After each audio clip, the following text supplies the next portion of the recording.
Recording in progress. I want to thank everyone who has worked on these plans. I've gone through them cover to cover. Tessa, yours is 50-something pages long. So, yeah, I know.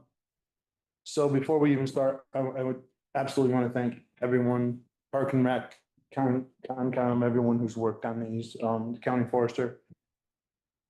I don't think we've left too many stones unturned on these plans, from what I've seen. I'm sure there's gonna be some questions. I have some questions. But honestly, great job before we even get started from everybody involved. Yes, thank you.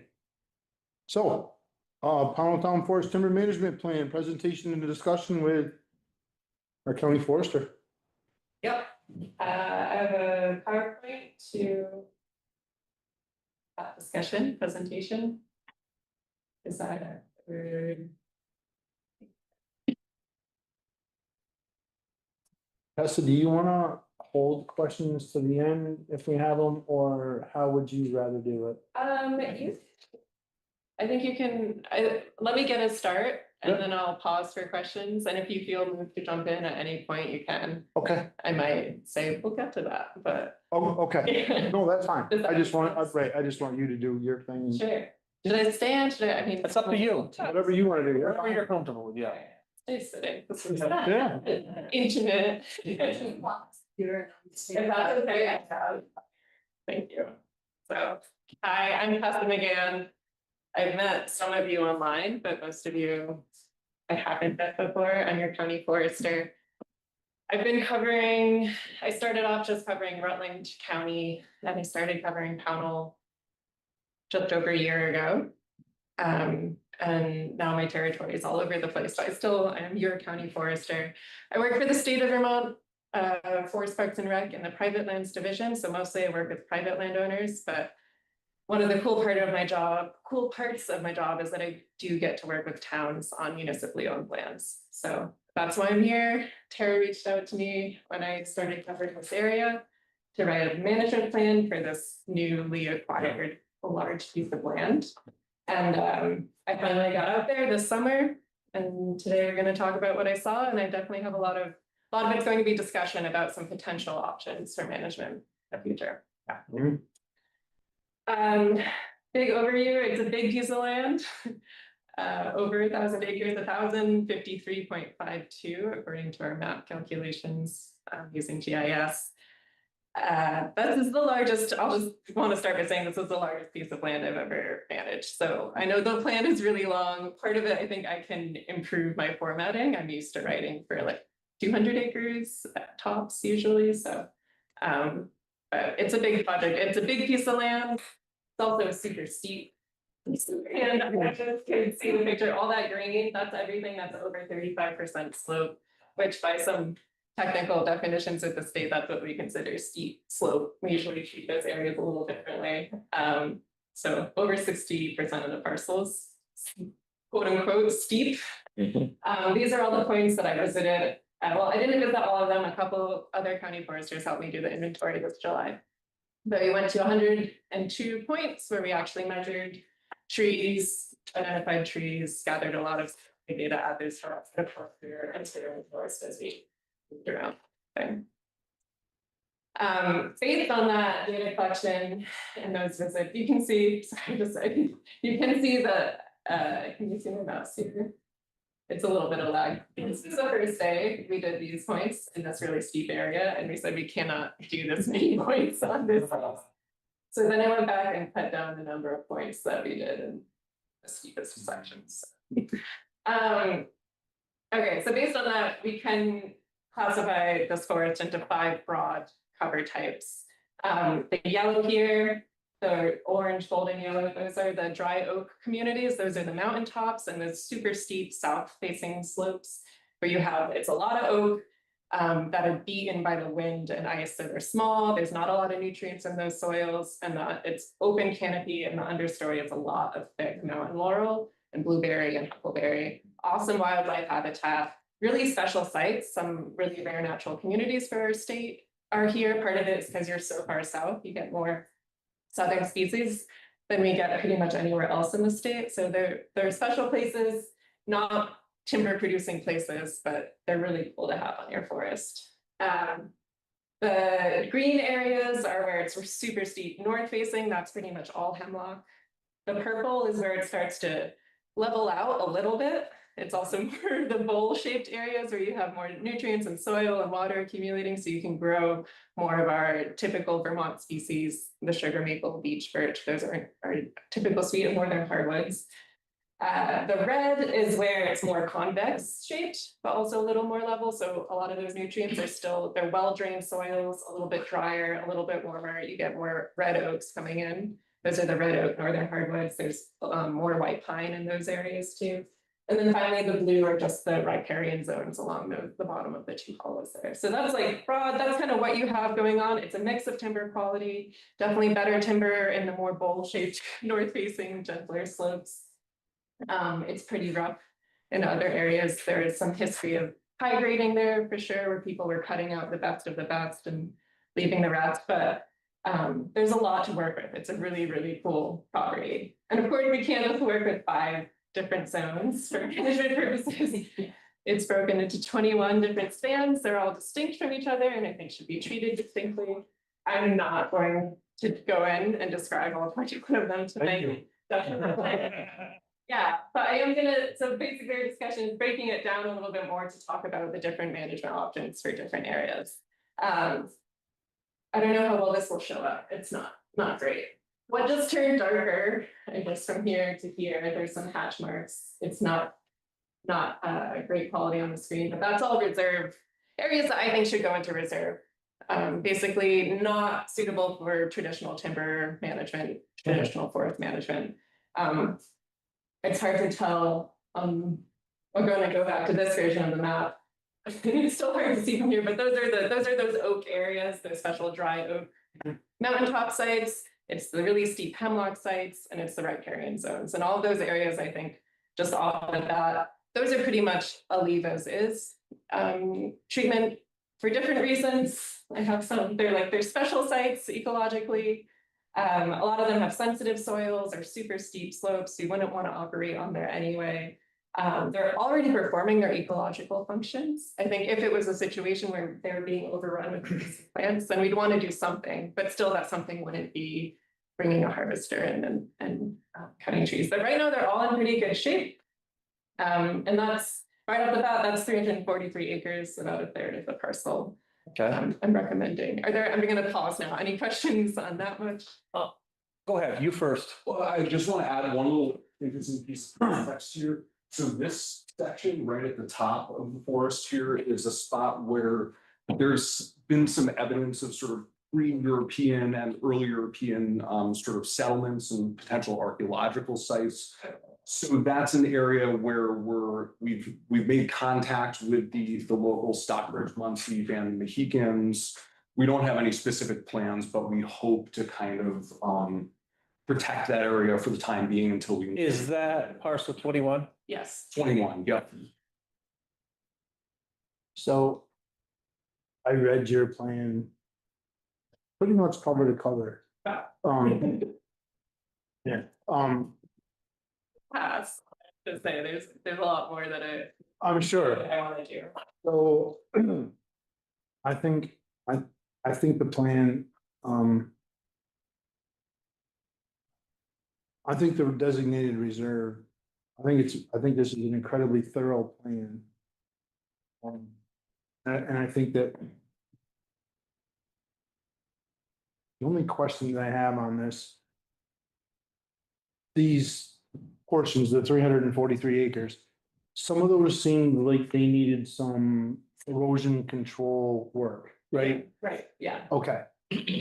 So what we're talking about these particular plans, and the question is that something that we should consider having done, like in the fairly near future? Is it a 10-year process? Yeah. So that's a whole conversation that we could, I'm sure. I have more to say on that, but the quick answer is You have you have a lot of trails on this property. I have another slide that shows kind of like what we have mapped. A lot of them are in poor condition. I didn't walk every bit of trail on this property, but it's definitely a gradient. I have some notes about where it's more urgent, where it's less urgent. There's a saying that there's no such thing as a forest emergency. So I think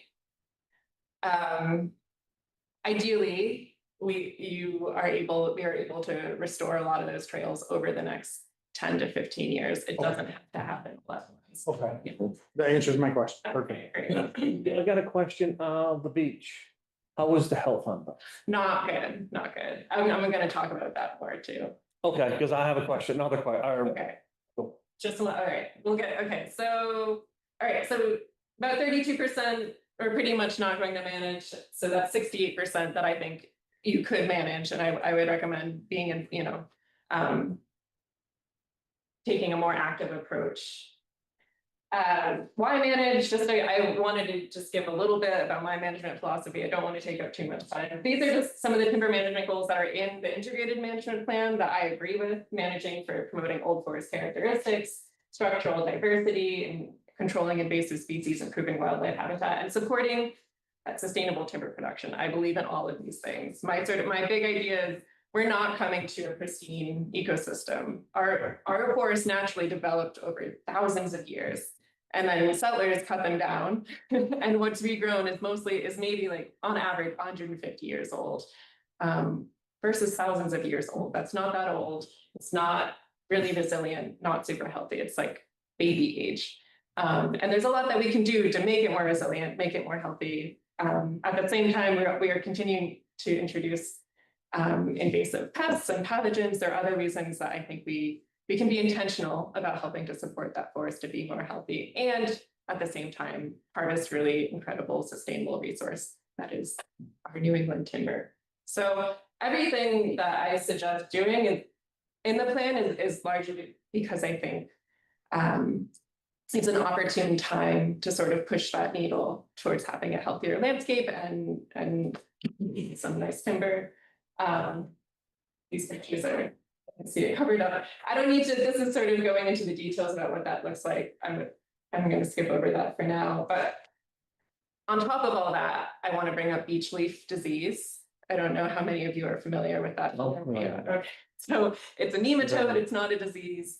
It's impacting the leaves and the ability of trees to photosynthesize. It's relatively new to North America. So new to North America that we haven't even confirmed where it comes from. We have a good idea, but that research isn't even published yet. We're seeing it play out, but it's too soon to tell exactly how that's going to happen in Vermont. But it is killing trees very quickly, and it's traveling very quickly. It's all over your town forest, and actually like the worst I've seen it in Vermont. Yeah. I own land up next to the Bennington Forest, and I know that beach. Is it the same? I don't know if you've been up in there on the Pownal side. I've only been up there once when they were doing. Okay, you go through my property to get up to, all right, and I've got all kinds of beach up there, and I'm just, so that I can get my head around how bad the beach is.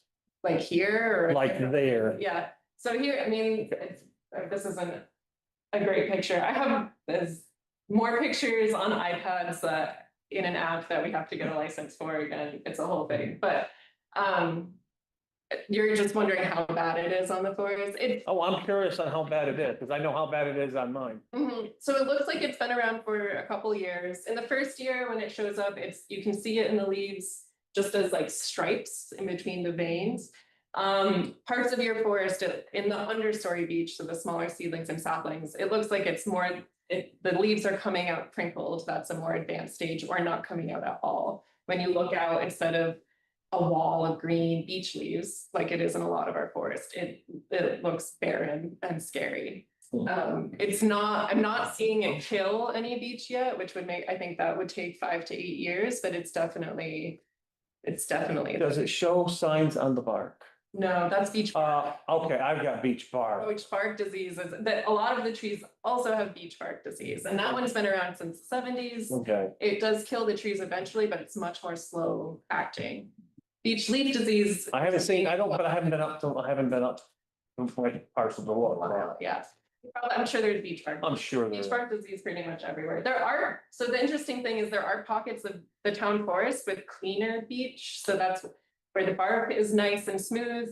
That means it's genetically resistant to the beach bark disease, and for a while we've been trying to promote those trees, but they haven't been shown to have any resistance to the beach leaf disease, which is a big bummer.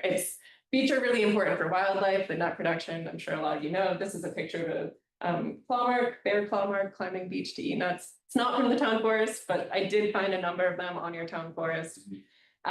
So that's all to say, I'm worried about that just across the state. And I'm not advocating, no one's advocating that we go out and cut all the beach because we don't know how this is going to play out. But there are scenarios where the beach dies or starts to die, but they have such a thick layer of leaves that prevent the regeneration of a lot of other trees.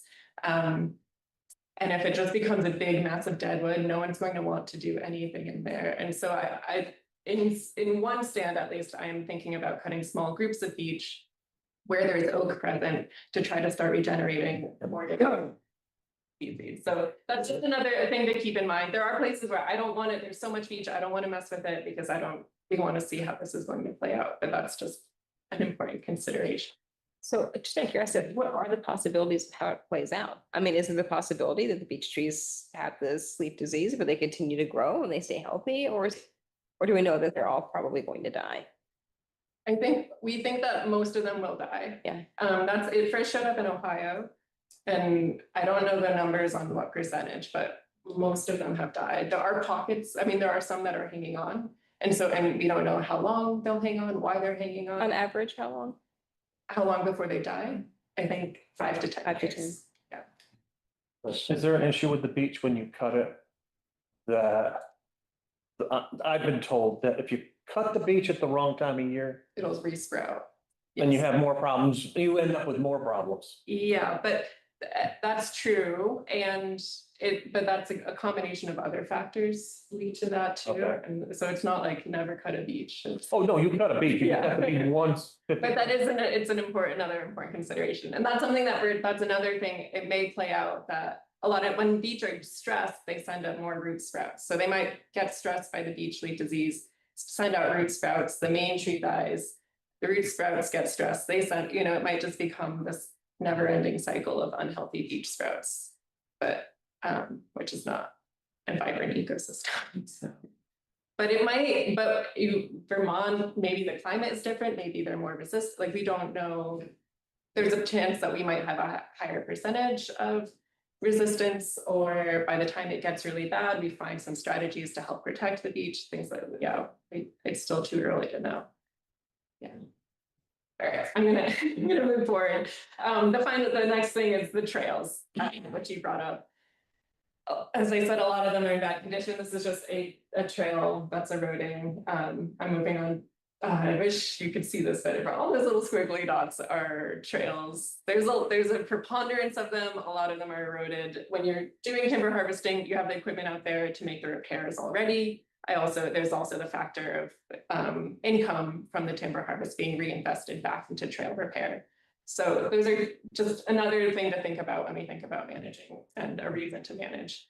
Well, that was the only reason I asked the question. Yeah. Honestly. So, and I don't know what your plans are in terms of how, if you do a timber harvest and make money, what your plans are to do with that money, but I always advocate for investing it back into our resources, but anything else to say on that before No, I think your plan was, like I said, really thorough, and a lot of the stands. You alluded to where trails were good and where trails needed a lot of maintenance, right? Yeah, and so this is a summary of that, so, Right. and I differentiated by places where they weren't up to the state standards, acceptable management practices, maybe they're lacking water bars or things like that, but they weren't, or I didn't see active erosion. And then there are areas where there were active erosion, so those are the areas we would pay attention to first. All right. So all of that said, here are the 8 stands where I think something could be done in the next in the next 10 to 15 years. And the next thing I want to point out is that most of those stands are in the northern part of the property in Reservoir Hollow, where you don't have direct access to the road. And that is a because taking that wood up and over the mountain to get to your access would be really cost prohibitive. Just really difficult. I don't think we want all that wood trafficking through those sensitive sites. Just overall, I would prefer to find an alternative route. And this is pulling up some of those trails again, and it does look like there are historic trails that lead, and people have taken timber out through alternative ways through neighboring lands before. I picture these two harvests going out the established access, and the rest of these sort of coming out through the north, if that's possible. So that's the next conversation is, I don't know how much you can speak to that tonight, but what I'm curious about your thoughts on the likelihood of getting agreements with neighbors, if that's something you want to pursue, if that's something you want to pursue now, revisit the idea in 10 years. Well, I think there's a couple things that have to go along with this, right? First, I think we've been waiting a while for this plan and for the other plan, right? Right. And just because it's just taking time, because it's 1,053 acres. So I don't think that we should be sitting here tonight and making a decision that we're gonna just start harvesting in 2 months or whatever, right? I wouldn't. Exactly. This at least a couple of years. So, right, so your plan, this comprehensive plan that you have here is set up on a 10-year plan, the way I read it, Yeah. 2026 to 2036. Yes. So a lot of your recommendations in this plan were not to do anything for the first 10 years. Mhm. And then I highlighted, went through in the different stands, the 21 different ones, there's the 8 that had. So that was my question, gonna be my question to you at one point. I don't know if this is the right time to ask it, but I'm gonna ask it now. And if it's not the right time to answer, feel free to tell me. With the 8 parcels or stands, whatever you wanna call them, right? The 8 separate stands that you have, I don't call them parcels, but 8 separate stands that you have identified as stands that could sustainably be managed for logging, whatever, right, cut in the next 10 years. Is there a place that we should start Right. or should consider starting? Yeah, I would say nothing is urgent again. Right. Right, Mhm. I think if the issues of access were not on the table, I would start in stand like 18 and 19. I would have said stand 21, because that's where you have those issues with invasive plants, and I think you have jumping worm, earthworm problem, the biggest problem is the next generation there in my eyes. But knowing that that is a historical site, so maybe that's off the table. I would have said stand 21. Barring that, I think this pocket in Reservoir Hollow where there's places where I think there's some issues with regeneration. And by that, I mean, there's not a really thriving young next generation of trees, and I think we can do some work to get that going. And at the same time, there's a really nice timber resource in stands 14 and 15 that I think could help fund trail work and basic work in those areas. And it's dense, and so it's a good time to take advantage of some of that while also allowing more room to grow, and again, starting that next generation to use all of it. So I just wanted to say, in the past, I think access to that area has been a problem because it was more for like recreation purposes, but I think if it was for timber harvesting, we could get agreements I'm sure. more easily, because it would be for a set amount of time. it'd be set, yeah. And it would be different than just open access. Yes, not just general public. Right, exactly. So those would be, but given the access, then, I would, I guess I'll leave it there. That's what I would recommend. Because what I took from this entire plan, right, is that the nature of the species of trees is very similar throughout the whole. I mean, you have sections of hemlock and you have sections of whatever, but it's the whole entire thousand. It's fairly consistent. Right, it stays pretty consistent. So the way correct me if I'm wrong, right, at this point, if we said we were gonna start some sustainable logging. Right, some sustainable forest management, so it's not gonna be just logging, right, but some sustainable forest management. We can start on the two parcels where we could get it access directly. Right. And then we could, as we're working on the access to get the lumber out on 18, 19, with the rest of them. It's pretty much exactly what I was thinking. I mean, for multiple reasons, but that being one of them is just to stagger this work. Part of it is that I cannot mark and put out a job this big. Well, right, but we also, But also to sort of, for wanting to diversify across the whole parcel, if you're Right. opening up some areas for younger generation here. Having it be staggered out in other parts of the area, in terms of keeping areas open for recreation, just all of it. well, one of the things that I found very interesting in this.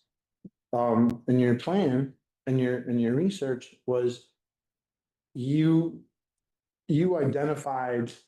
A lot of. Wildlife habitat areas that were. Already there, or they've already been established, there's things that, we really don't want to get in and go crazy. Although sustainable logging will increase the wildlife habitat In other areas. in the other areas that don't have it, right? So I just, like I said, it's a pretty thorough, it's a pretty thorough plan. You covered there's a lot of things that I think when you actually sit down and read the plan, there's everything that I think should be in the plan is there, you identified bear habitat and where, identified bobcats and different, deer yard area type, you identified a lot of things.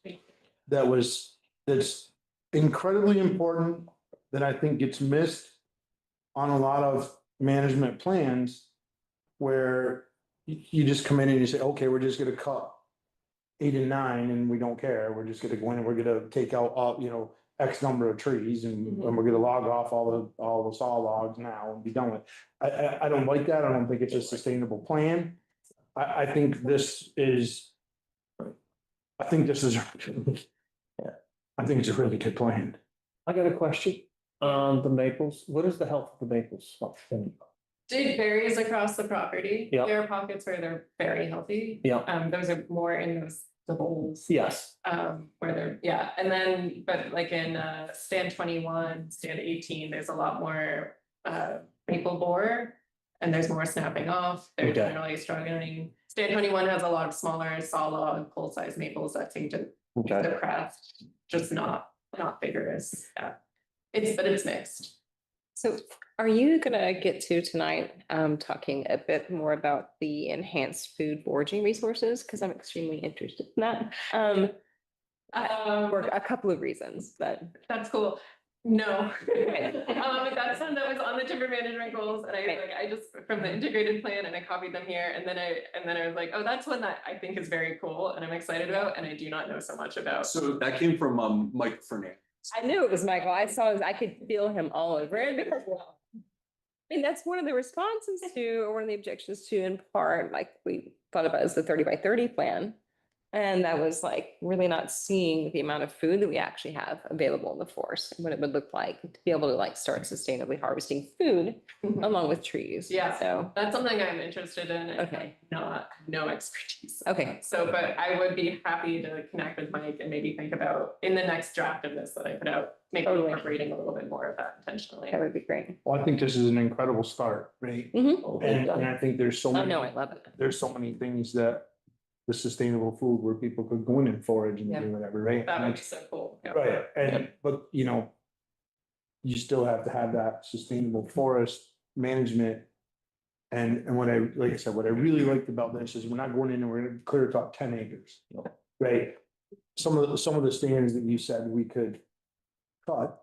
Yeah. You know, those 8, you know, it was cutting a 2 acre or no more than a 2 to 4 acre spot or whatever, right? This is not, I mean, this isn't, this is a quick slide. But yeah, so some areas of patch cuts, there's a bigger opening 2 to 4, other areas group selection, that's up to 2 acres max, and then kind of different crop tree release, you're going around and finding the trees you want to get bigger and you're only cutting around them. Single tree selection is more you're going throughout the whole forest and removing things to regenerate younger trees, not just release the bigger trees. Right. And then irregular shelter wood is kind of the weirdest one I had in there.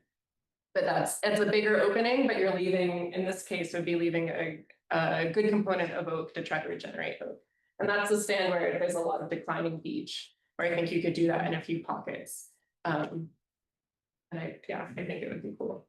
That's the very quick summary of what the prescriptions are themselves, but they're all open to tweaking and. Yeah. I guess my takeaway at this point, just to sort of try to summarize what I've heard. Open to all of it except stand 21, we're gonna take off the table for now.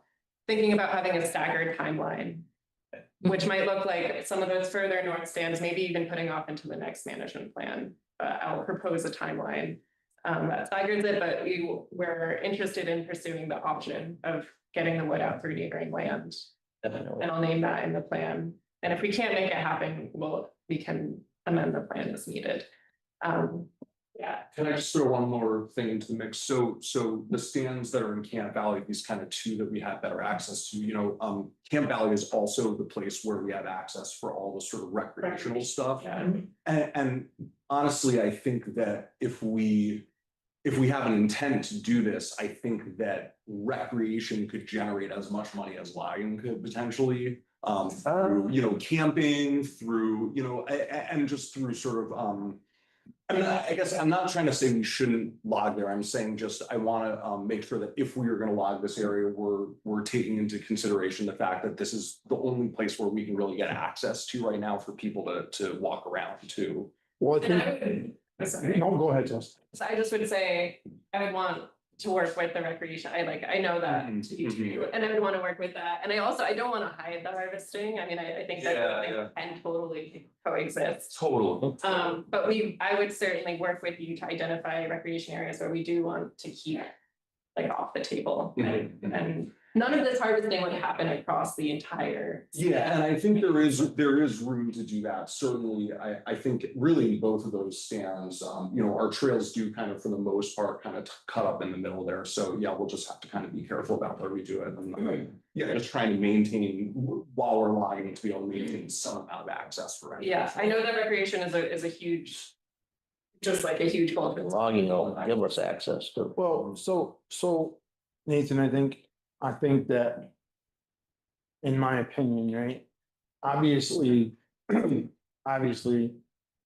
generating some income, whether we use it for trail repair and maintenance or road repair and maintenance, or so it doesn't come out of the general budget, or whether we use it for other things, right? That's kind of a board decision. I'm not so sure that should be one of our top priorities, right? I think it should be up towards the top, okay, but I'm not sure that should be the top. I think what's happened and I have not walked this stand as much as some other people sitting in this room, I'll be honest with you. But just in general, logging and wood cutting has for years not been done for a sustainable forest. Hasn't been done correctly. It's been done for a profit only situation, right? I mean, I think we all can agree on it. I think Tesla could agree on that too, that generally speaking, when she goes in, it's a for-profit. You're not high grading. And here, at least from my standpoint, I'm not looking for a for-profit operation. I'm looking to sustain this 1,000 acres for the next 200 years, Yes. right? And to make it thrive and to make it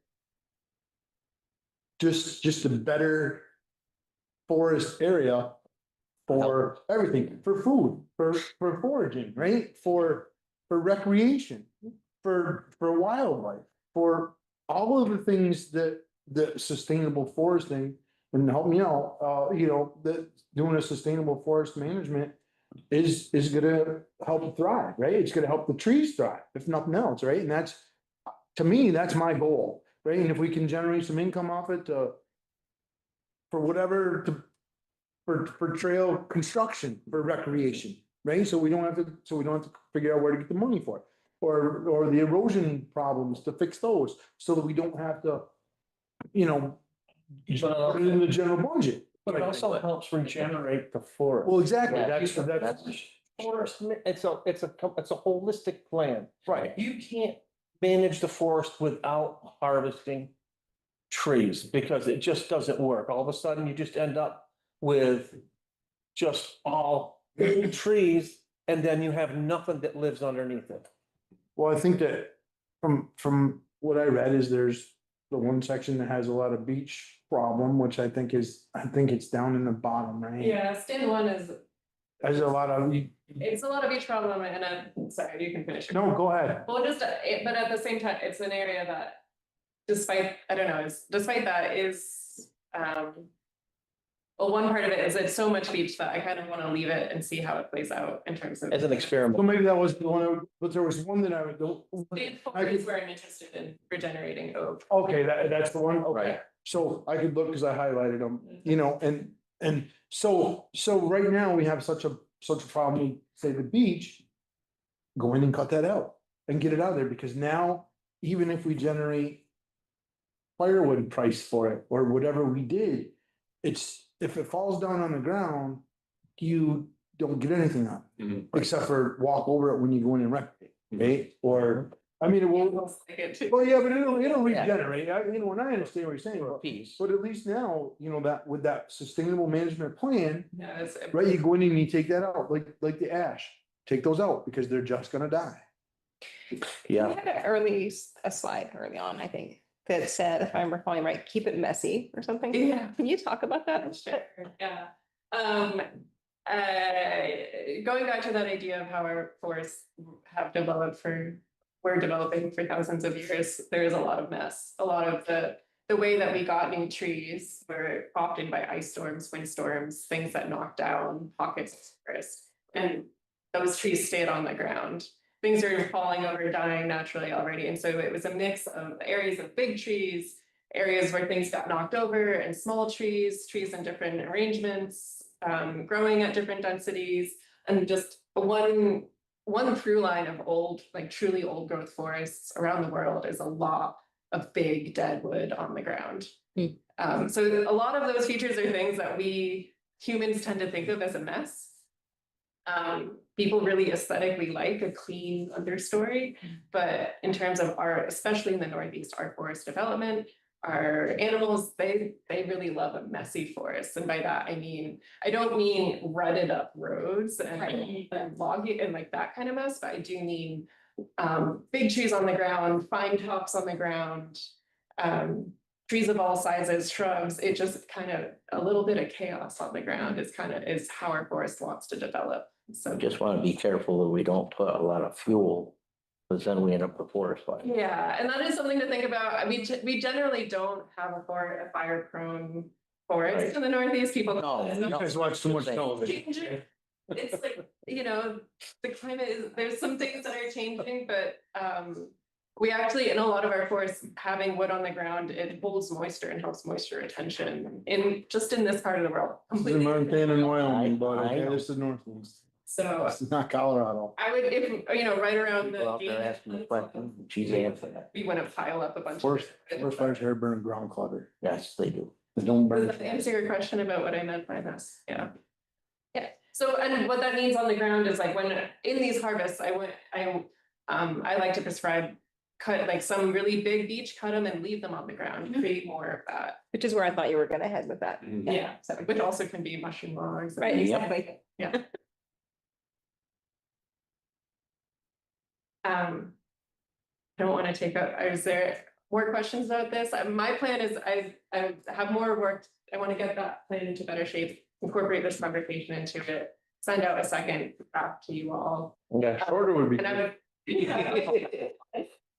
I would love to try to condense it, we'll add some things, but, What's your, like, sort of realistically speaking, what would your timeline look like on that? to getting a second draft out to you, And if, I mean, January, okay, yeah. cool, great. And I would also, like, it would be fun to have another public, meeting with more public here, and to get Definitely. their input, but I'm Yeah. envisioning putting out a second draft, and then after that, hopefully coming up with a final version. Okay. So, I would encourage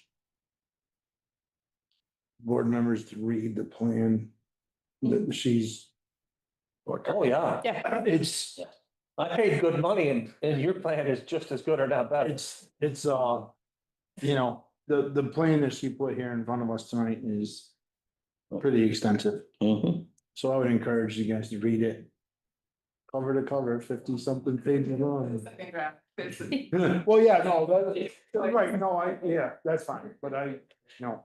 I would should say have- that, I've definitely read the Concom's cover to cover. yeah. Great job, by the Yeah, way, really for sure. appreciate it. There's And yours. 17 pages. And, no, but I also got yours today, so. I know, I sent it out really late. I had time this morning. I didn't, so was I didn't lucky. expect anyone to cover at this point. I had time this morning, so it's like, I was bored in my office, so I had time. It's been scanned by my eyes, but it will be read cover to cover. I don't I'm really, take your time. but I do have like so as you're preparing your second draft. Yeah. And like your goals and objectives too, like really spurn some thoughts and things I'm interested in. Like, are you open to us communicating with you via email or something while you're working on that? to be Yeah. Like, hey, can you tell us a little more? I don't know if you all, I was copied on the email. It's Yeah, copied I've on got email. We all I've got your email, yeah. contact. Yeah, Yeah, no. They're forwarded yours. Give me more feedback. Okay. I would love. great. And ask more questions. If you, in your explorations, found any particular spots that you thought were particularly beautiful or had like, yeah, just anything that we might want to sort of identify and work towards getting people to. Stand 9 Mhm. took my breath away. That was, it's one of those. Oh, times, yeah. But I mean, with the, like, with the leftist, that was what, and then, yeah, along just, that river corridor there is really gorgeous. And then, of course, the center ridge line is also. Yeah, for sure. Yeah, those are, and I mean, and that, sorry, yeah, these are just the highlights for me. You can kind of see this pocket up here, really hard to get Oh, to. wow. We were like on hands and knees, but that little pocket of hemlock right there is, I think it's some of the most gorgeous little pocket. There's some really big hemlock, there's some really big ones on the ground, which I love, which are all mossy and covered in baby trees. It's a really pretty site. And then in the north section, the stand of pine is really lovely, but I want to open it up. So that one you were talking about the hemlocks, would that be 6? Yeah, stand 6. Yeah. And there's like three pockets of it. The one furthest to the west is really special. Really hard to get to. Yeah. Did you go up to the Taconic Crest and then come down, or you went straight up? We crawled, yeah. We couldn't get the ATV. The ATV actually couldn't make it to the Taconic. I'm shocked you even got close to We that. got close, but we didn't get all, so we had to go Yeah. backtrack and then like try a different route, Oh. and then we hopped off and we're just, yeah. But it was pouring that day Very too. steep up there. Yeah. All right, that feels good for now? Okay. Thank you so much. Yeah, thank you all so much. Thank you so much. Very much. All right. So you want Thanks, a Cecil. presentation? Yeah, sure. Yeah, I have to, we'll have to pass it to Hannah and intro just where the presentation is. You do?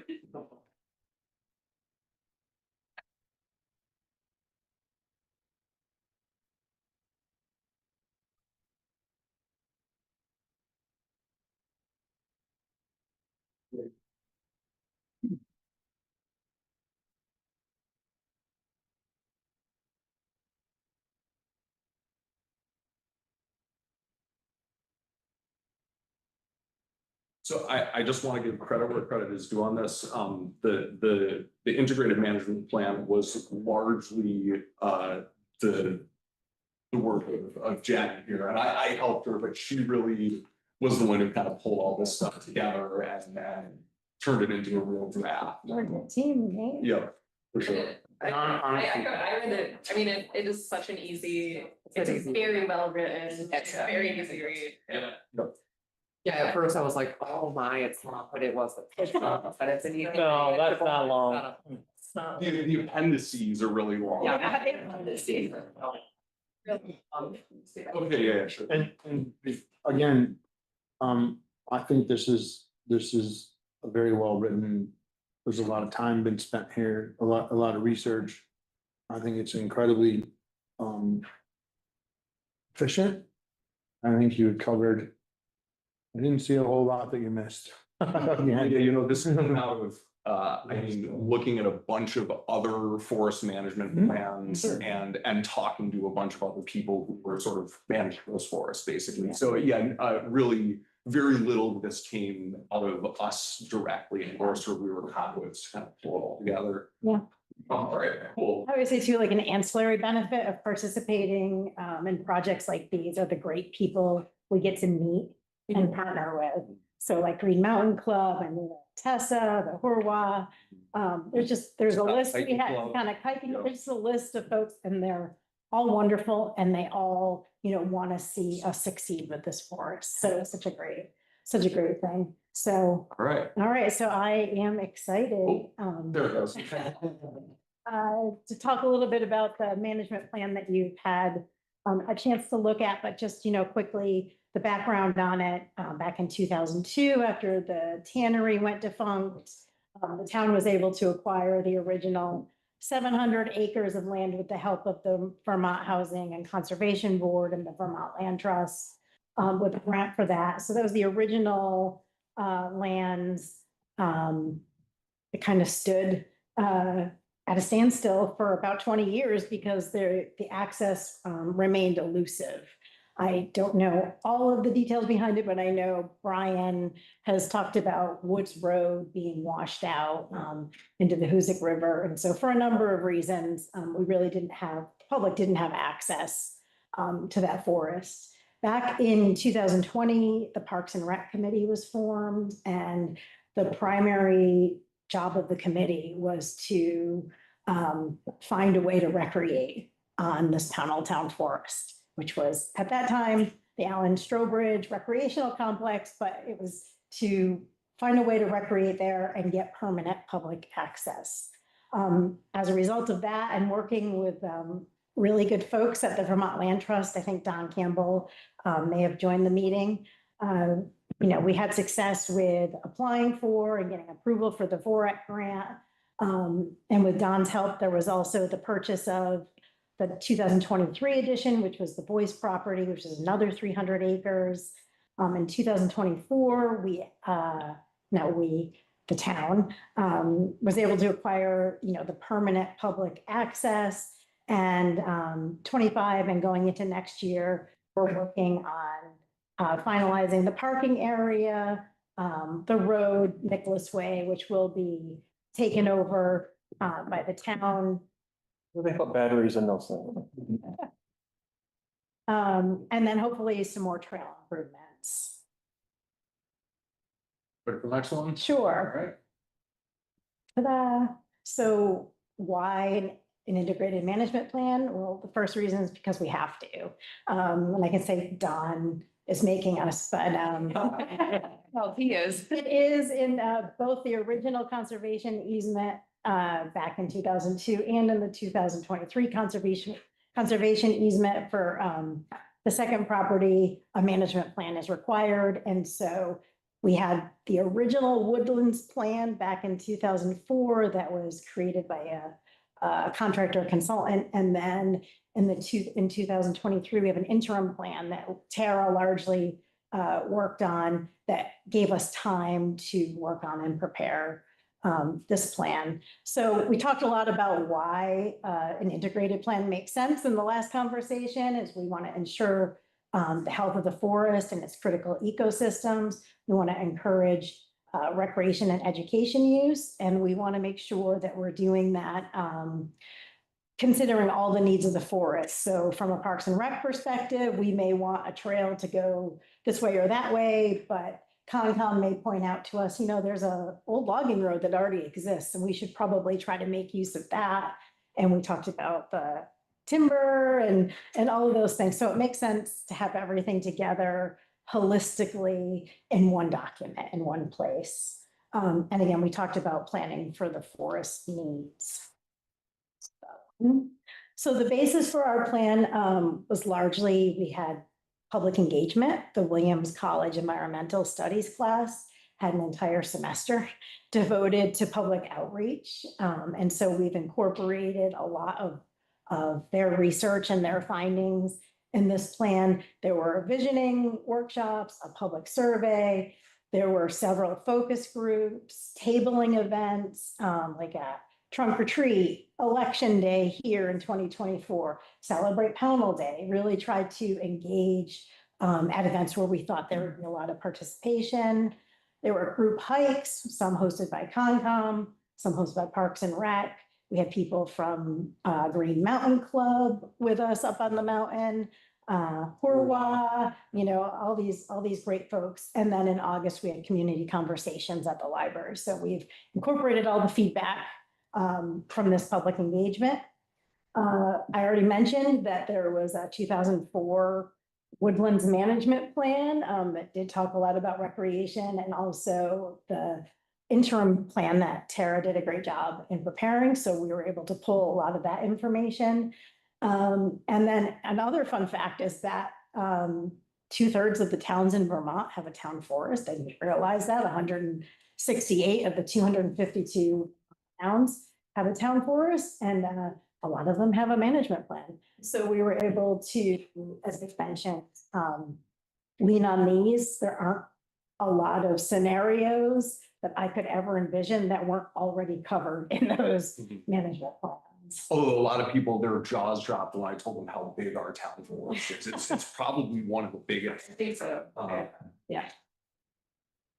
And then one of the items that we're proposing for management is a steering committee. And of course, as a municipally owned forest, the select board is ultimately responsible for the management and stewardship of the forest, but we would propose this steering committee structure to help oversee the forest on behalf of the select board, and we would provide regular updates to the select board. But, it was outlined extensively in the document, but just a few bullet points are to oversee management and advance the goals of the overall plan, propose updates to the plan. It's proposed to be a 5-year plan. I know that the conservation easements have dates for regular updates. I think they're 5 or 10-year intervals. The steering committee would provide status updates to key stakeholders, work as a liaison with county foresters and other local and state officials. And then what we would suggest is a 7-member board appointed by the select board with a member from Concom, a member from Parks and Rec, and a member of the select board or town staff at a minimum.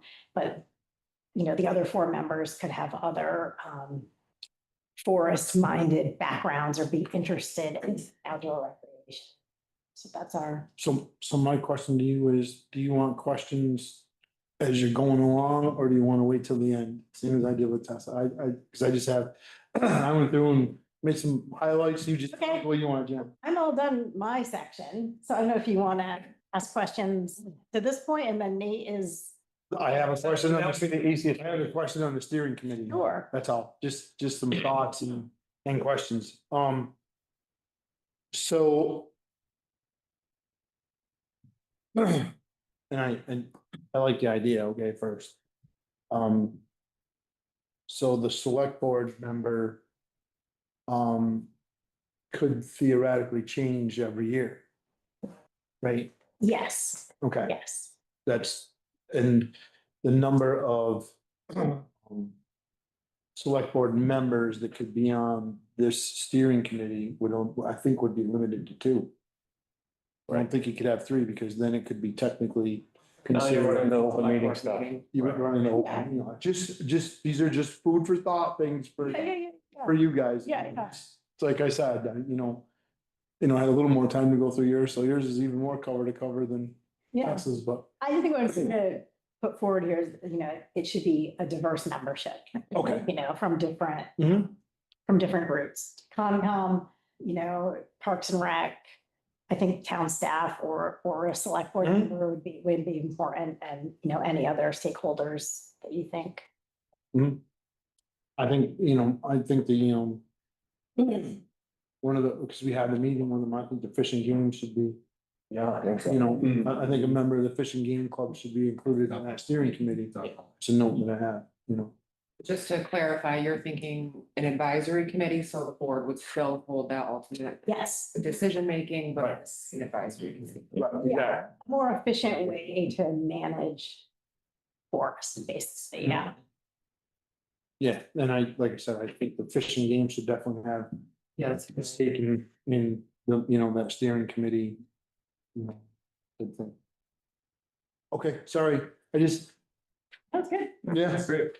I got my highlights. So I'm just gonna run real quick through sort of what I feel are kind of the most important points, the rules and guidelines. Some of these things obviously can change. Really, the only stuff that's pretty well baked in is the way that the ATVs rules. So we'll get it. I'll start with the easier stuff. So permitted uses are basically sort of any kind of non-motorized recreation you want to do, snowshoeing, bird watching, hiking, jogging, snowshoeing, cross-country skiing, picnicking, whatever. So that's all you can do it, at this point, these kind of anybody wants out there. The next is sort of permitted uses with restrictions. So we are, and a lot of what we're hoping to do is kind of give them a trial basis and then kind of come back in a year and look at how it's working, what the problems are, and sort of reevaluate if we need to. So we want to try out leave no trace camping for folks if they want to go out there and just camp on their own. And they just kind of have to follow the same, stay, it's what is it, 200 feet away from rivers. There's like a few sort of basic guidelines, and just packing all your trash out, obviously. We've got dog walking. We're going to do that on leash only for sort of our first trial basis and see how that goes. We are also going to do a trial on e-biking, because that was something that a lot of people mentioned to us when we were doing the public outreach. But we're restricting it just to the class 1 e-bikes, which basically they're limited to 20 miles an hour and under, and they don't have, they'll only give you assistance when you're pedaling. You can't just use a throttle. So they're typically less powerful. You likely wouldn't be able to make it up the hills on the e-bikes anyway. But yeah, so try it out, see whether there are any issues with it or not, and kind of go from there. So then the next one is permitted uses requiring permission from the town. So this was kind of a carve out for just any kind of special events that people might want to run up there. At one point, we talked with the folks at Dion Snowshoes about doing like some kind of snowshoeing race or something like that. So that would fall into this category of, come to the select board, kind of present what the project is going to be and get your permission to do it first. So then the last one is permitted uses requiring a license or registration. So this is mostly sort of governing the hunting. So hunting is permitted in the town forest in compliance with the laws of the Fish and Wildlife Department. You need to have a hunting license the same way you would everywhere else. We've got it limited to deer and turkey hunting seasons. So that's late April and May, and then October through mid-December. And it seems like most of what people are hunting up there is deer. Is my impression. Can I ask why it was limited? I know people that squirrel hunt up there Oh, too. really? My son does. I'm actually not sure. Yeah, where and that bear. came from, but that's one of the things that is potentially up for discussion. That was one of my highlighted points, because what I don't disagree with what you're saying, except for it is 1,000 acres of Pownal town forest. Mhm. So not every person in the town of Pownal has access to take their son or daughter and teach them how to smell game, Mhm. right? And I can tell you that every one of us that sits here in this room. That started hunting, didn't start hunting deer or turkey. Mhm. We started hunting small game. Okay, Right. Rabbit. great. So I just think that needs to be Yeah, yeah. adjusted, you know, Well, for sure, and like where this came from was likely looking at. I get it. Just looking at the other plans and seeing what they had in them. Right. But yeah, that's absolutely why we were bringing this stuff to you. Right, to See right. if there were places we want to sort of add things in, so Right. we can definitely take a look at that and Mhm. sort of open that up more widely. Right, Um, right.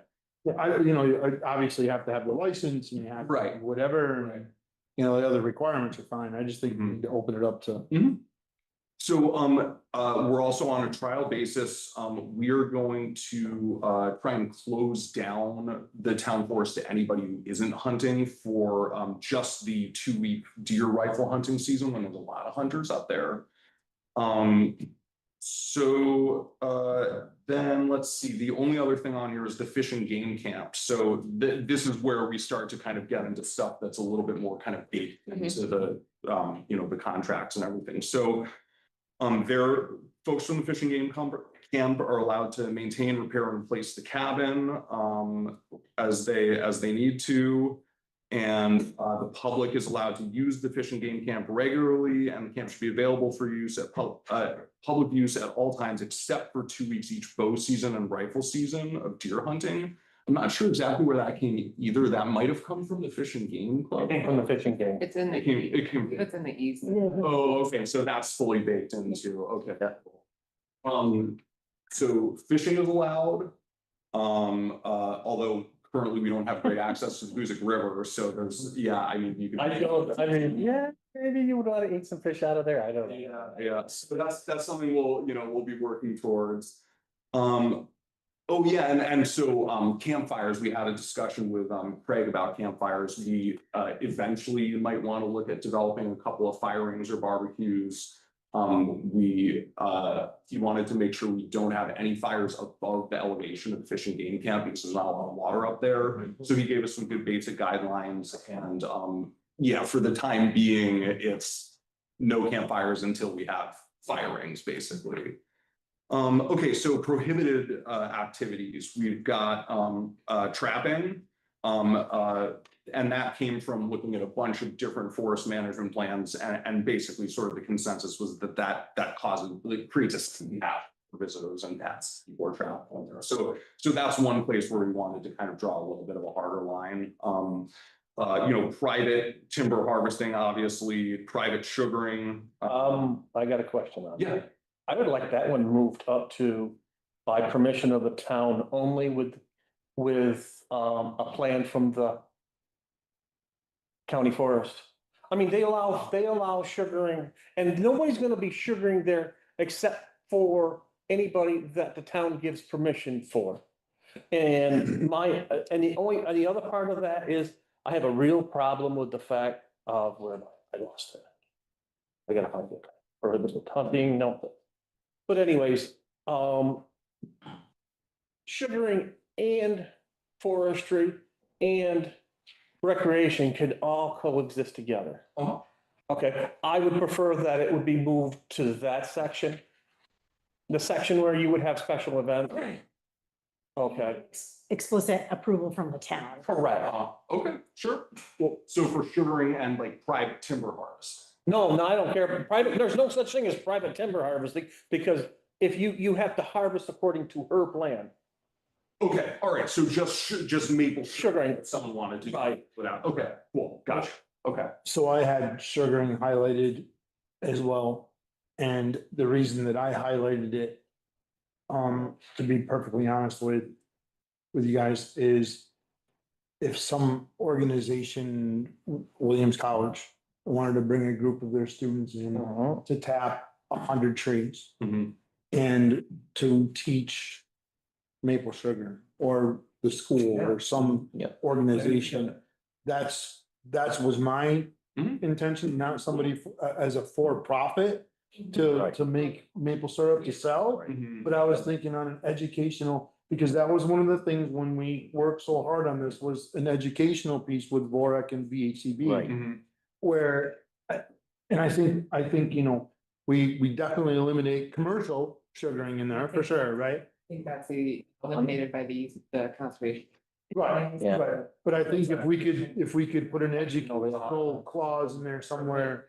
Yeah, that's fine. So we'll say basically, But that takes care, ask permission to select board. the select, yeah, For non-commercial purposes. Or for I would think educational would be, Class at school. you know, would be something in there, you know, the high school wants to Yeah. come in and do, I don't know, I'm just, Yeah, I thought that, I just think the educational portion of it to me great. would be. Awesome. Okay, so other prohibited activities, no new trails developed without prior permission of the steering committee.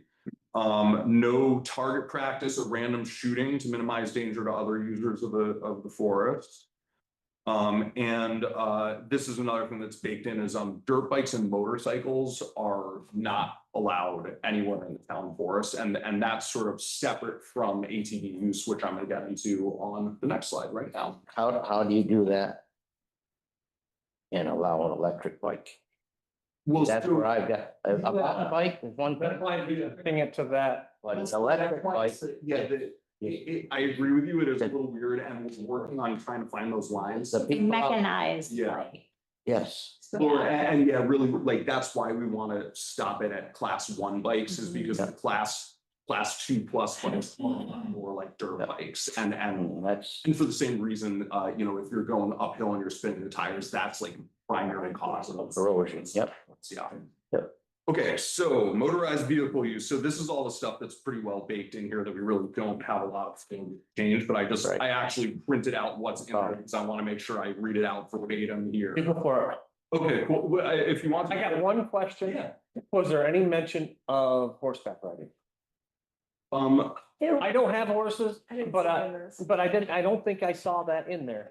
it was in the Williams College environmental study, but it was much lower down on the desired recreation list, so we kind of picked the top 10. I understand that. I just, And there was concern about the defecation of the horses and the impact of that on the forest. That's what I read from other plans, but I don't have really an opinion on it. It just wasn't in all of the surveys and the visioning workshop, and that it better wasn't. than dumping gas. Well, yeah, you know, reach out to the local, like some of the local riding clubs or something and talking. Correct. See if we could figure out. Right. Yeah. And Well, that would all depend on the trails, because that would be trail specific. Because there, I imagine there are some trails that you say, no, like, we can't have horses on that. Well, I'm gonna ask Tessa a question on this one, if you don't mind. What is? So I know that. In like Wyoming, when I was out there, it has to be certified, a horse has to be certified, fed certified hay, so that it doesn't bring in an invasive species. Oh, Okay.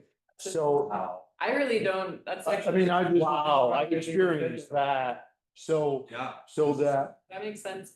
I don't know a lot. I haven't, this is actually the first time I've Yeah. heard it come up as an. I just knew that would be a question that I would get. The only time I really think about horses in the woods specific concretely is with horse logging, which isn't common, but it's Yeah. something that happens. So I mean, people do bring horses into the woods, but usually that happens in the winter time, so I don't know if that. I guess you. yeah, I. Volume or recovery. I don't have an answer. I know at one point, and I don't even know if it's still in play. I know at one point, my brothers were selling hay to a customer who rode her horses through national forest up in Woodford and whatever. And it was basically, they took the horses out of there, Right. off limits because of invasive species. Yeah, And I don't wanna, that makes sense. I don't want, and I'm not, We don't. say- live in a factor, yeah. right, so it's just. That's something to look into. Yeah, it's just a thought. I don't wanna get into, you know, a situation where we say, okay, yes, but we can't do it because of an invasive species and whatever. And I'm not totally sold that that's the only way the invasive species gets there, right? But, yeah, I guess you we'll know, leave it up to them. You know, Yeah, we'll definitely look into that, because, yeah, people will ask about that for sure. Okay, so, the exceptions for so basically the general rule is no motorized vehicles allowed, for, especially for Reservoir Valley, that's a particularly sensitive sort of protected area where we're really trying to dissuade people from riding. We also know that that's one of the places where a lot of people are riding now, so, one of the things I would urge the select board to kind of think about in conjunction with this, because obviously, you know, this is a place where people have ridden for a really long time. Many of the trails exist because people are riding up there. And although it wasn't technically allowed for the last however many years, we haven't really set any expectations or enforced anything. So for a lot of these people, it was really shocking to them to hear that they weren't going to be allowed to ride here. And what I told them is, you know, unfortunately, like at this point, it's kind of already baked into the plan. There's not really anything we can do, but this is maybe an opportunity for us to kind of look at working with that community of riders and trying to come up with a long-term solution for a legal place that they could ride in town. Because right now it's scattered all over the place. They're on the Appalachian Trail and they don't want to ride legally. I've talked with a lot of them. So just something to kind of put in the backs of your minds that I think there are a lot of riders out there that want to have a legal place to ride in Pownal, and they don't currently have it. And this is another place where they were riding that they now cannot ride. So just something to kind of consider. Okay, so here are the exceptions to that no motorized vehicle rule. So ATV riding is allowed to access the Fish and Game Club cabin via a designated route, beginning at the new access point of the town forest at the end of Nicholas Way, following the main arterial road that runs along the stream up to the camp. So that's the way that everybody is currently accessing. I mean, well, people are accessing it from a variety of different private properties now, but they're all sort of converging onto this main arterial road and then going up to the Fish and Game camp. So it's our hope that once we have our access point sort of opened up, we will be able to get people to bring their ATVs over there and then ride through our public land legally on this very specific route. Hunters leave their ATVs there. If they want to hunt further up on the mountain, they walk from there. That's the way that the laws are currently set up on this.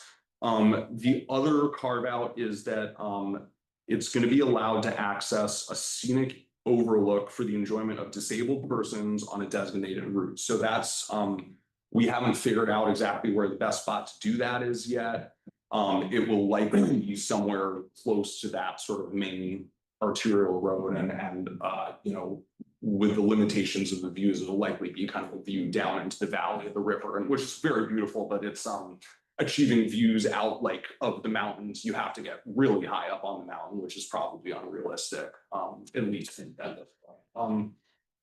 So ATVs are not allowed during winter months, December 1st through April 15th. A person shall not operate an ATV unless it's registered by the state of Vermont. And they shall not operate an ATV unless they belong to the Vermont ATV Sportsmen's Association, VASA. So these are all things that are baked in that we have no control over. So obviously we don't have any way to enforce this other than putting up signs and just telling people. So that's what we're going to try and do, and we're just going to hope to kind of slowly over time reduce that traffic. And we think that providing another legal place for them to ride will help with that a lot. So I have one thing, and this was a huge. When I was working on this project to purchase the 300 whatever acres, the Boyce property. One of the things that I stood really super solid on and super strong was having ADA access, not to just a scenic overlook, but to somebody who wanted to hunt up on that property. I think it's incredibly important. And I've thought about how do we handle it as a town extensively, and I don't have the answers, but I have some ideas, right? But I think that we really need to, and maybe we do just do it for deer season, you know, bow season and deer season. And there again, I think that having disability ADA access for someone on a side by side or a four wheeler to go up there and hunt. And I'm not saying to go up there and ride on an everyday basis or do Right. whatever, but to have access to be able to go up and hunt on the property to access some of the places that they otherwise wouldn't be able to. That's incredibly important to me. And I don't know, like I said, I don't know the answers. I have some ideas, you know, it's a permit, right?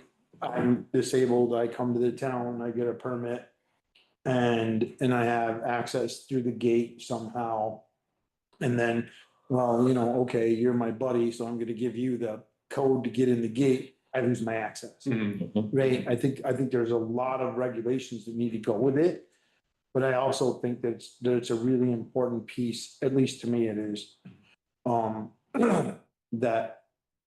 That people, and I'm not saying they have access to it every day of the week to go ride all, you know, whatever, except for the winter months and I like that. That's sort of a normal thing. I just think that especially during, deer season, rifle season, or, you know, maybe we can have a 2-week period during bow season. Bow season runs forever. You know, or maybe we have, you know, something along those lines where they have to apply. Maybe we can talk to Vermont Land Trust about that. Donald and I have had this discussion. As an easement holder, because that is not consistent with the easement, so I think Right. maybe they've had some other. Right. But I understand where Properties you're where coming they've from, and that's like sort of a carve out that probably isn't super typical, so certainly we can bring that to Donald and see what they say. Right, we have that discussion right in here. the initial process, because it's like, you know, I'm gonna jump on board, I'm fine with that law.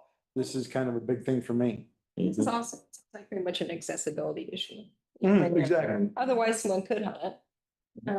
But yeah, it's just for that I totally. person or, you know, a couple, you know, maybe my uncle's now 95 years old, wants to go deer hunting and can't access the property. You know what I mean? That's Can't walk the same. And I had this discussion with a former board member 20 years ago or more about national forest. It had nothing to do with anything in the town. It was actually in 2003, so 22 years ago, I had this discussion with a board member in Pownal. We were just talking about different things. And, it was about 700 acres and having access, you know? So this is something that's been on my plate for a long time. Okay, so real quick, the last bit of this is snowmobiling, and so this is also just kind of taken from best practices of other places, so it's very similar. You can snowmobile in the winter, assuming there's snow on the ground. You have to be registered with the state. On a limited basis on trails designated for motorized use, so we can think about sort of where it makes sense for people to be able to ride, but it'll likely kind of be that main arterial. That's really the only place anyone can get access to anyway. No snowmobiling in Reservoir Hollow, because of the ecological protection zone there. Yeah, register it, and they have to be members of VAST, which is the snowmobile version of VASA. Okay, cool. All right, that's kind of the nuts and bolts stuff. Okay, so these are kind of our sort of big picture goals. This is kind of the Concom side. So we are looking at working on sort of trail connectivity and access. So that'll include finishing the existing trail network that we've been working on. And our sort of next focus after that is the Taconic Crest Trail sort of connector that goes up through that dry oak forest along that central ridge, which is it's a gorgeous hike, and there's already a road that goes all the way up there. We're just going to connect to that road, and that gives us access to the Taconic Crest, and theoretically hikers could then hike down into the Bar Valley from there too without having to hike all the way up and around. It'd be the only access in Vermont from Taconic. Yeah. Trail. Yep. Kiosk and content, so we're, that's tied in with the parking lot, but, Tom Zolper on Concom is sort of looking for, thinking about sources of funding, although we probably have funding in the grant still for that, and just content, what kind of stuff we want to have up there, stuff about hunting season, ticks, et cetera. We're going to do kind of the interpretive information. Obviously protecting sensitive areas. I think Tessa talked about that too, just now that we kind of have a good idea of where these sensitive areas just being really conscious of that when we're working on developing trails. And then another thing we want to think about is sort of like educational and interpretive signage. There are a couple of great examples around here of like sort of nature walks that have little plaques that tell you about the flora and fauna. So it's sort of geared towards kids, people who are sort of naturalists, learn about the animals and the wildlife. So I think that's kind of Concom wants to focus on kind of education about that, and also the sort of historic significance of this property. There's lots of interesting stories to tell about the tannery, about the tannery dam, and sort of the ecological damage. There's a lot of cool angles there. So we want to kind of sort of expand what's available in the town forest by adding sort of education as an element there. So then on the recreation side, oops, there we go. So again, trail connectivity, that's all, the lines are really blurred, and Conservation Commission, Parks and Recreation have been working really closely together all this stuff, which has been really great. So we're also looking at sort of one of these like gathering locations, like some, I think currently the best idea we've had is this kind of local line landing. It's that you hit, probably half a mile in on the trail. It's sort of the first place where the trail opens out. It's a flat area. It's overlooking the stream. It's relatively easy to get to. There aren't too many steep hills, so that's a great place to have like a little sort of picnic zone. We're looking at sort of educational programming, as in like walks with naturalists. Green Mountain Club has expressed interest in doing a hike up here. Bird watching hikes, and then even like maybe some trail building and maintenance seminars that Green Mountain Club could help us facilitate. So we could sort of build a core of volunteers to help maintain the trail. And then also, working on figuring out ways to get groups of school kids up there. We want to do annual user group meetings, so we want to try and get folks who are using the forest regularly to come and sit down with us here and just give us ideas about what's working, what isn't, what they'd like to see. We're going to work, Parks and Recreation is to work on the like sort of physical maps and digital maps and sort of promotion of that material. So it's having a paper map we can hand out, but it's also having an interactive map up on the town website that we're working on with BCRC. And also getting all these trails on all trails and Google Maps so that people from outside of town can sort of find them or looking for them. And then the last thing is administrative actions. So that's really kind of working to advocate for some attention to the forest in our town plan, and working with the state to get wayfinding signage on the roads to sort of point people to the park.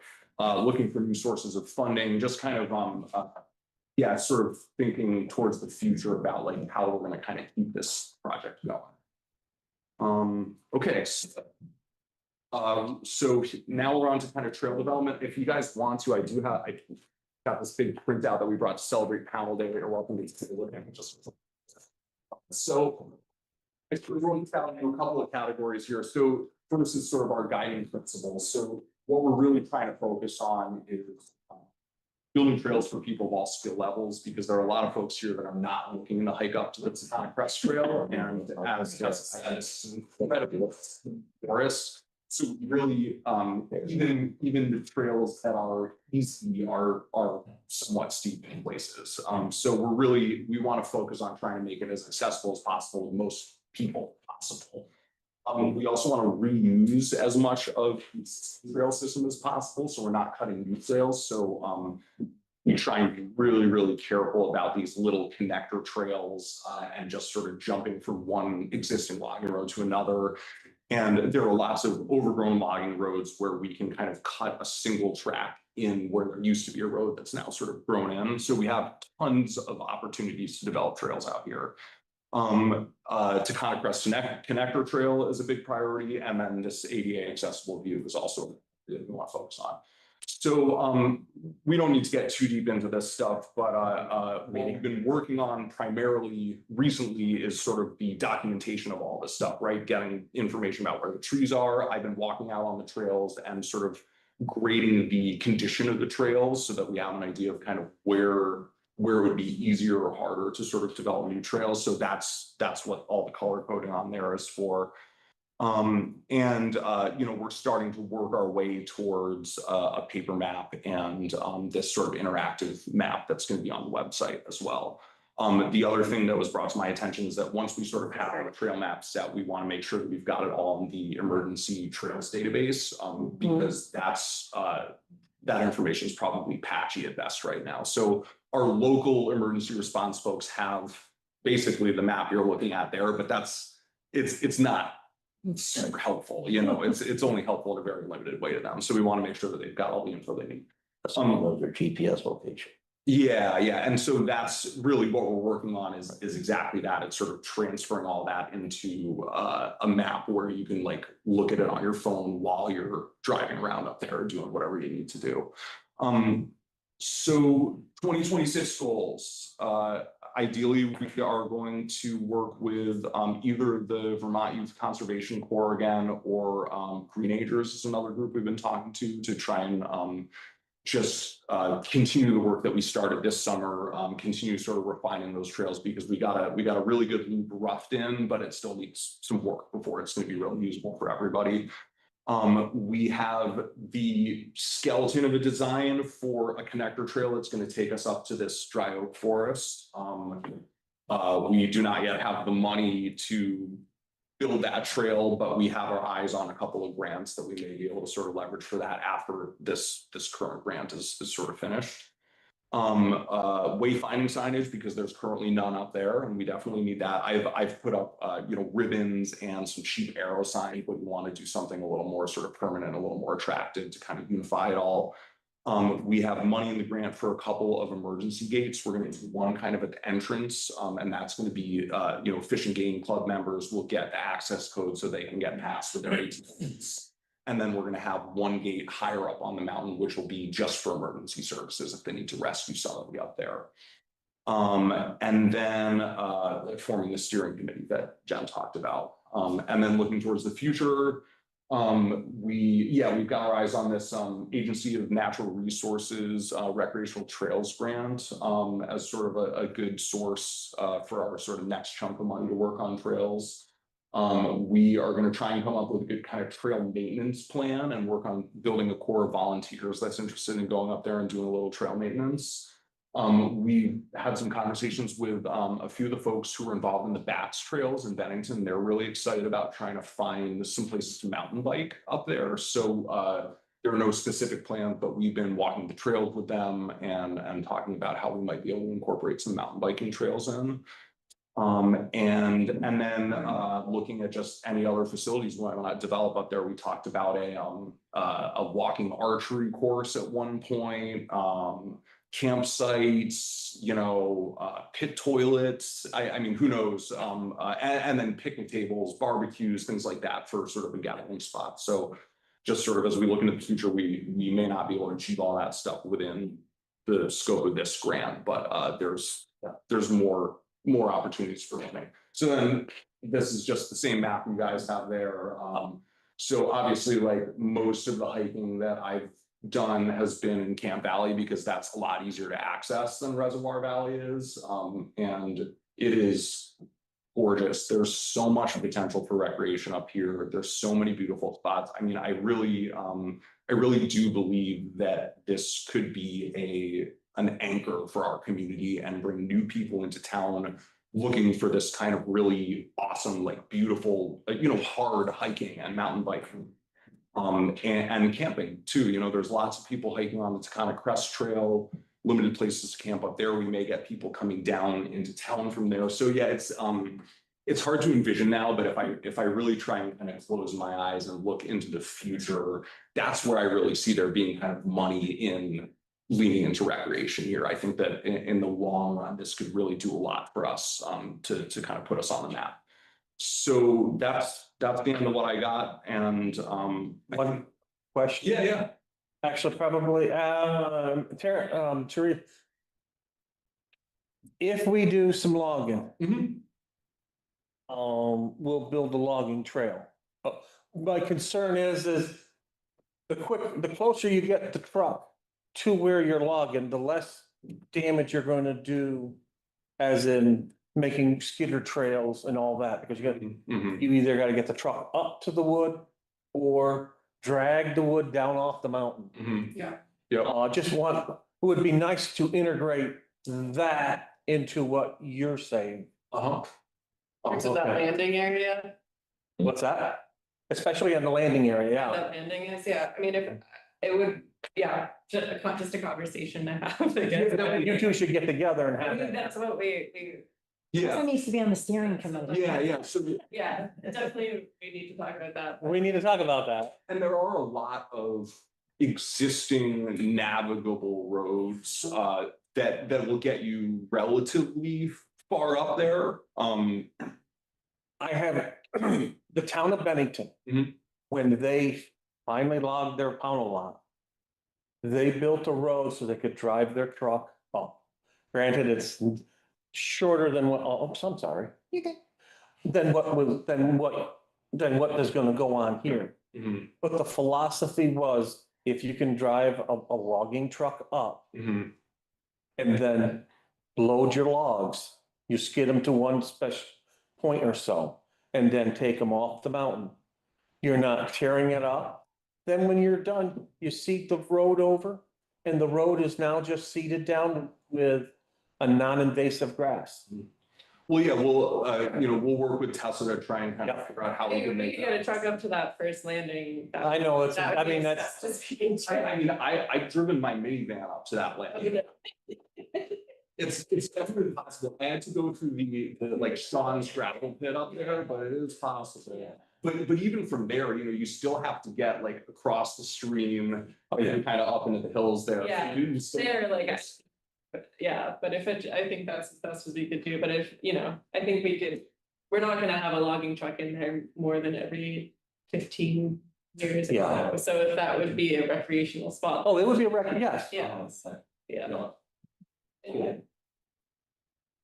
Great, yeah, we'll look into that. I just was, because if it's not said, then it gets forgotten, right? That's all. Yeah, definitely one, and now that we sort of know where those stands are, we can Right. kind of plan. Yeah, Now I will also start planning around those in terms of where we develop trails, so Right. we're not cutting through that land more than we need to. Okay. Yeah, because obviously there's plenty of room up here to be able to do all this stuff. do everything. Cool, okay, that's all I got. Donald, I think, is on Zoom.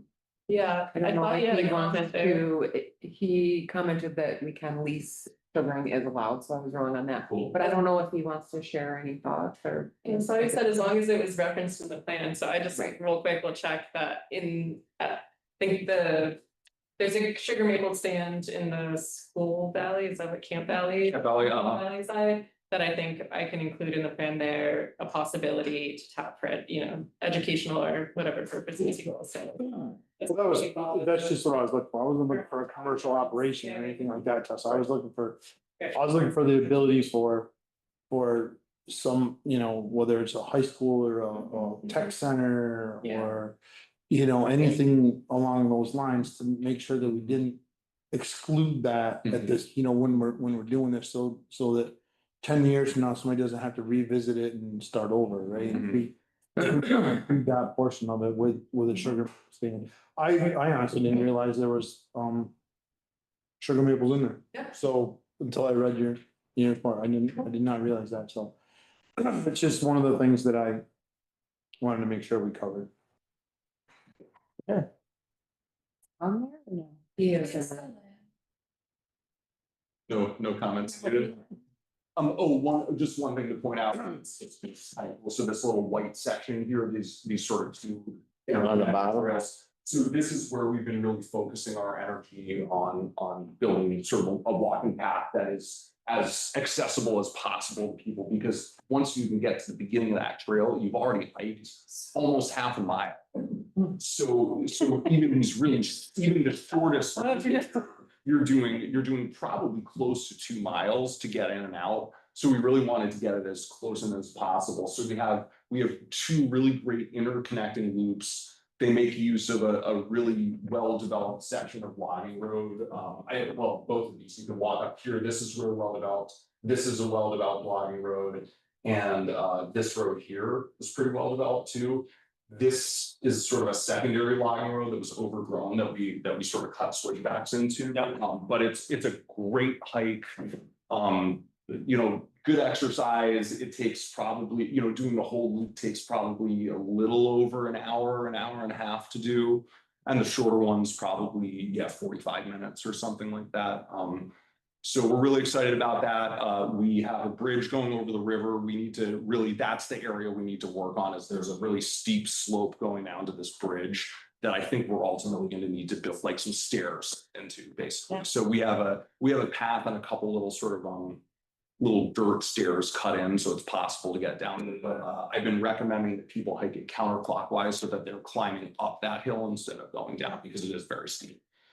So yeah, work in progress, but it's really exciting. And that the very first part of the hike there hikes through this beautiful, it's sort of just on the edge of this riparian zone by the stream there. It's nice and flat. You can see down to the stream. It's really pretty in there, and there's some decent sort of views of the forest.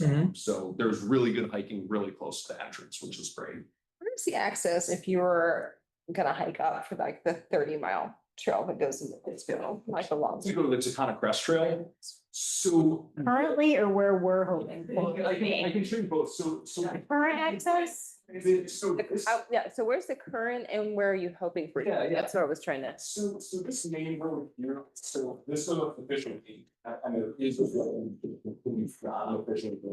This is all quite steep, but this is a road that I think people have been riding ATVs on. It's not a cleared trail right now. Okay. It's not, the only accessible route is in Petersburg, New York, on Route 346. That's what okay, Mhm. that's That's the current, that's the current. And this road, when I took the VYC like trail design up there, she was like, this is too steep. You can't, like, this is too steep to be a real trail, basically. But it is possible to walk it. So what I typically do is, I have been walking this trail and coming up along here and connecting Fishing game came. over here. So that this section here runs really close to the property line, and there's some no trespassing signs that have been posted that would indicate trails on the other side. Because we found another little connector trail, I think it's not worth pursuing there, because we'd have to pay to get a survey done, and we might have an angry neighbor out of it. So instead, we're gonna just cut into this trail over here, and then this is a tough section that we need to kind of work on. It's kind of it's like a goat path now. There's, you know, it's a social trail for hunters and stuff. And then once you hit here, this section is really steep, and we actually have to build trails. It's about, I think it's about 600 or 700 feet where there's nothing. And then you hit this super well developed road that goes up through dry oak forest. Beautiful views on both sides. It's really stunning, and that goes just straight up to the ridge there. With minimal amount of trail work, because the road's really it's there. Most of it is actually trying to like drop trees in strategic places and like sort of brush in the trail to make it kind of narrower. So what that would give you is this awesome. It's like about a 6-mile hike where you can go up, hit the trail, and then come back down this way. And then the secondary reason we want to do this is to make sure we get access down to Reservoir Valley, because currently, like, this is the quickest way that you can get down into the valley on the other side. So that's the goal. That's probably a few years from coming to fruition, but it is walkable, and it's marked now. Like, we had a trail designer go up there, and I walked it with her, and so you can find your way if you're feeling really bad. Really, really. Like that's if you want to get on your hands and knees. Yeah. I did find where you guys have like flagged up. Yeah. And that trail, I mean, that is really gorgeous, and Mhm. it's really special. Mhm. So it's all there. Well, I'm gonna hope somebody takes a lot of pictures, because I'm probably not going to. Tell you the Share with me, please. in the background are actually shots from inside the town forest, but yeah, I've got some really nice shots. First one stuff was up there. Yeah, I mean, all of these are, yeah, this one is actually right, you can't see that there's this really nice rock under this tree that you can sit on and kind of look out over the valley, and this is actually on that little switchbacky trail that sort of connects up. And then that's also, that's actually of the dry oak forest, like up on that sort of ridge trail. Oh, there. that's It's so cool. awesome. It's so pretty. It's really, really cool. Yep, and in the, like now that the trees are falling, once you get up there, you can get views really off both sides. So, yeah. Cool. Anybody have any questions for? Wonderful. That's No? great. That's so helpful. Jen, anybody, anything for Tessa now? Well, I want to thank you guys for, and all the organizations that you worked with. And all of your colleagues, Tessa, that helped you and whatever. These plans are incredibly informative for all of us. Right, Mhm. and Big time. I think these plans give the board, should give the board a really great overview on how to continue moving forward, right? We'll wait for your next draft. Hopefully it's 48 pages now. Yeah.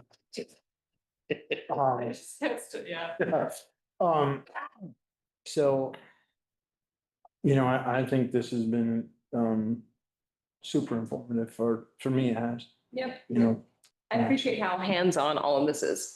For Right, sure. This is clearly, I really appreciate all the work that is very much like boots on the ground, literally. Mhm. And all the public listening sessions, I mean, everything. So I think this is really exciting going Well, forward. and hopefully, I like the idea of sort of, we'll take all the comments we've gotten and we'll sort of work up a second draft, and then we'd love to share this sort of Yeah. with the public, Yeah. right? We Right. have another meeting, we'll sort of present the whole plan to them, get their feedback, and then that combined with your feedback will sort of form the like final draft, which obviously will be, sort of changed over time too. Right, and I mean, you know, it's always gonna be subject to change, right? Because, you know, we're never gonna think of everything, right? There's somebody's gonna Yeah. come something down the road.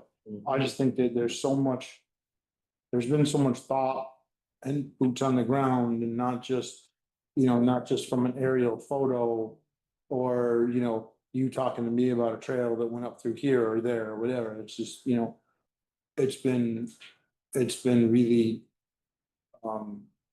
there's a lot of effort, and I appreciate the effort.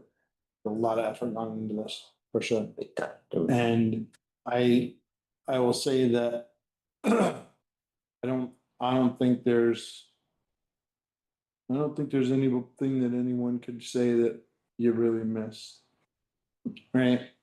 Somebody out in the general public or whatever for that matter. I think everything's been covered here. We've asked for opinions from a lot of people. We gave people a lot of opportunities to come in, and talk about it and whatever, so. I think the benefit of a steering committee is that we want to make sure that there's a group of people that don't take their eye off the ball as we move on and continue working on other projects. Sure. I mean, and that's what I see happen with a lot of other town boards, is like there's a select board that approves it, that knows all about it, and then life goes on and Mhm. it just disappears. I don't know, and then no one knows anything about it. Donald's got a comment. Thanks, Donald. I don't know how good the sound is, but yeah, this There we is go, we got really, it. really great work. And, from BLT's perspective, we don't always see this kind of thorough planning, and it's really wonderful to be able to witness your process, Pownal. So great job, keep it up, and we're here if you need us. Thank you. Thank you, Don. I do have one quick question. In zone 21, you said you found archaeological evidence. I was just curious what you found. Well, yeah, so I didn't personally find anything, just in my discussions with other folks who have spent time there. I've heard that there's some foundation holes. There was a guy many years ago in Pownal who dug up a bunch of artifacts that are in a little display case in the library, and many of those were. I know the field across the river. Uh-huh. They used to find arrowheads like Yeah. every year after they plowed. Yep. Kids that I went to school with would always be bringing in arrowheads. They'd pick the field. So Mhm. I was just curious what had been found on the other side of the river. Yeah, we don't know a whole heck of a lot, and you know, the other element that's cool is this like Widow Krieger story, like there was clearly a Dutch settlement right down along that river too. I'll show you a map after. Yeah. Yeah. I know from what I've been taught is that the river valley was just migratory, Uh-huh. that there was no permanent indigenous settlement. So I was just curious if something had been discovered. No, I mean, yeah, Otherwise. nothing, there haven't been any kind of new developments in this. This was just sort of from previous information we found. So what we're hoping to do is work with Stockbridge, Muncie and Mohicans. And also, you know, I think this might be a cool project for Williams College maybe to get involved in, is just to kind of really get in there and do a little bit of exploration and sort of figure out what's in there, where it is, and then sort of come up with a good plan to try and kind of protect it, and so we can study it further. Okay. Yeah, so, but yeah, I personally haven't even been down there yet. I just always assumed any earthworks that I'd ever seen going over through there were just from the original settlers that came into the area and then like original logging. There's been a lady that I mean, I think that's like, there's a lot of like early European settlers. we're running. Yeah, cause you have like the lime kitchens over off Quarry Hill Road and, you know, the grist mills, the old log. Don't know. Yeah, I know there's evidence of Wait a second. along Reservoir Hollow where they used to have the log. I know. Well, you can see the old dams. Yeah. Hot logs. and- My number. Well, and I think it's so cool to have, like, that's where I really see an interpretive hike coming together, right? It's I found it once, and then that area, learn about. I tell you what. Dam, That and a bunch of the them. on there. the Native Americans, it like tells the whole story, the history of our town, kind of all in this one, like, really kind of finite location. All right, Um, let's do. So yeah, it's really, I'm looking forward to getting. Yeah, I mean, I was actually excited to hear about that. Yeah. In that zone there, so I was just curious. if you Yeah, had any yeah. details off. Well, yeah, I mean, I know you provide that, That's a yeah, good thing. if you've seen anything like. Yeah, like that's like right through there, zone 21, like that's where, that's right there. Mhm. You live on which? That's awesome. Well, yeah, I know some of it came from Jim Henderson at BCRC. Okay, He was one of the guys who mentioned that he had found some foundation holes, sort of scattered around the property. Okay. Yep. yeah, I would have thought any foundation holes would have been like old settlements and from like settlers. Yeah, I don't, That kind of stuff. yeah, I'm not sure. Do that if you know. Up to approvals. All right, if nothing else, any public comment, Hannah? No hands up? I'm really glad to see though, that many people Yeah. Yep, that's great. paying attention. That's pretty great. Yeah. Okay, if we don't have any public comment, I will entertain a motion to adjourn. I will move to. I will second that. Any discussion? All in favor? Bye. Thank you. Thanks for all the input.